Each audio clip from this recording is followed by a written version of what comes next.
some examples of these strike teams were, we needed the crowd to look really diverse. We had 3 character artists and we needed a crowd of up to 50 people in the environment. So we needed to figure out a way to make our assets count as much as possible. So we put a strike team on that with artists, programmers, and designers to figure out a way where we can make that happen and make that really efficient. So what you'll see here is some of our initial character models, and what those team members came up with was a multi-piece rig which could be swapped out with different assets. So you'll see all these variations down here. These are early pictures of some of the variations, crowd variations. It's much more diverse now, but each one of these is a single rig, and all these parts on it can be swapped. So the heads, the torsos, the legs are all separated. So artists could make a few assets, and they could all be switched to give it much more diversity. And then all those assets could be scripted by producers and made to make unique character models.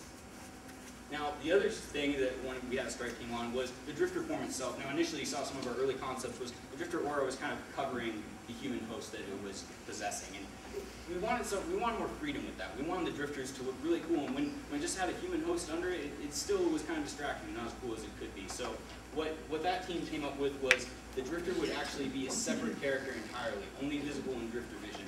And actually, at any moment in the game, there's 2 rigs moving simultaneously with one another. There's one of the human host, whichever you're possessing, and then that of your drifter form.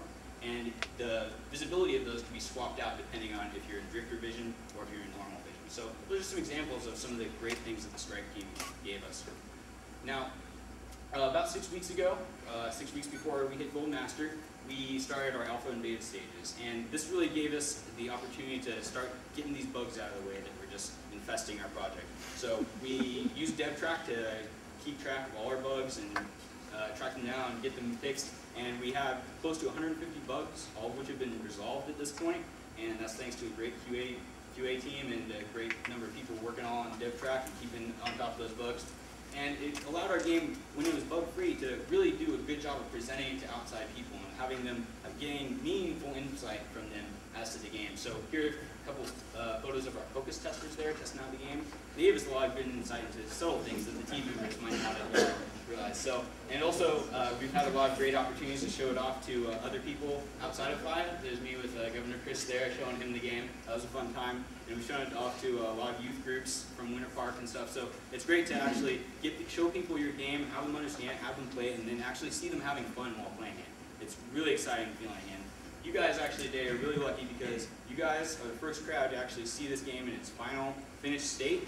And we're going to go ahead and start off the demo right here. So I have my assistants right here. We got all producers on the team. We have John Wolverton, the programming manager here. He's going to be running it up on the big screen here, and he's going to be hosting the game. And we have 3 other producers here. We have our lead designer, Anthony Demento, over there on the computer on the far end. And we have Matthias Haudner and Bobby Tullo, and they're producers on our team as well, and they'll be joining the match. So you can see from their perspective all these 3 TVs, and then you'll be able to see what John's doing up on the big screen. So we can go ahead and show this game off and show you what it's all about up here. Woo. Ow. Fear is one of man's innate emotions. It is dread that fuels their flight. Those who run, those who wander aimlessly fumbling in the dark, will encounter those born of the dark. Man is ruled by fear, but the drifters are ruled by a far greater force. I rule the drifters.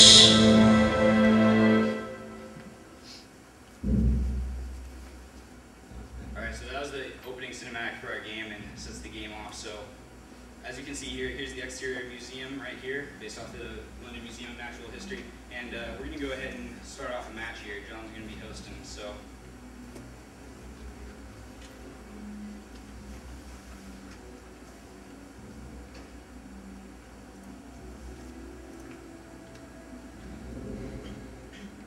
Alright, so he's going to go ahead and name his match here and host a match. Now you can see there's a number of different match settings you can do here. You can do a max kill count, so you can set up to 50 if you want. We'll do that just for the demo now, so nobody wins immediately. We've got the time limit. You can set it between up up to 15 minutes, and then set the player count, 2 to 4 players, and we got 4 people right now, so we'll go ahead and set it to 4. And then you can set the crowd size as well, how many non-player characters you want moving about in the museum. So now we go, and while they're getting in game here, this takes us to our Drifter select screen here, and you can see we've got Sid, Gideon, Luther, and Lenore all here. You can select any one of them. Now, you'll notice each one has 3 distinct stats for them, and that's their drift range, their attack range, and then their stealth. So the drift range, that's how far away they can be from a human host before they can jump into their body. So the farther that is, the further away they can be before making the drift. The attack range is obviously how far away you can be while attacking to make a successful kill on your opponent. And then the stealth is how long it takes your drifter form to appear while you're in drifter vision. So I'll talk about that more in a second. We'll go ahead and hop into the match and go into the museum right now. Now, movement into the game is your typical WASD for computer games. We've got a few buttons here that allow you to blend in with the crowd really well, and we'll go over those in just a second. Then we have our space bar, which allows you to exit and enter drifter vision. So we'll talk about these more in a little bit here. Go into the match. Now is the time. Begin. So Drifter Sovereign starting off the match. Now, as soon as you start the game, everyone is thrust into the body of a random human host walking around inside the museum. So all 4 of our guys are in here walking around now, and now the hunt begins trying to find each other and discover who's a drifter residing in a body. Now, once you're in your initial host body, you can jump between anybody you choose. So we go over to this old lady right here, we can run up to her, once she's highlighted, click the left mouse button, and you'll drift into her body right there. You can take the possession of anybody you choose in the game. Now, while you're walking around here, human characters have the ability to run. So, but no other crowd members or museum patrons are actually running the game. So if you see somebody running around, it's a dead giveaway that they're a drifter. So to confirm that, we'll enter drifter vision, pressing the space bar, and go up. And when you left click in drifter vision, rather than drift, you actually attack. So make the kill right there and take down that guy, body right there. All right, so now done killing that guy, we'll go back to normal vision. Now we can drift again, move around inside the environment. So that was a really obvious tell. Running around, you see somebody, it's a dead giveaway. So there's more subtle tells in the environment as well. Now, whenever you drift from a body, the host you just left will hunch over and look sick or distressed from just being inhabited by a drifter. So whenever you see somebody hunched over, it means that somebody just drifted out of their body just prior. So walk around and see if we can spot somebody who's showing off that tell there.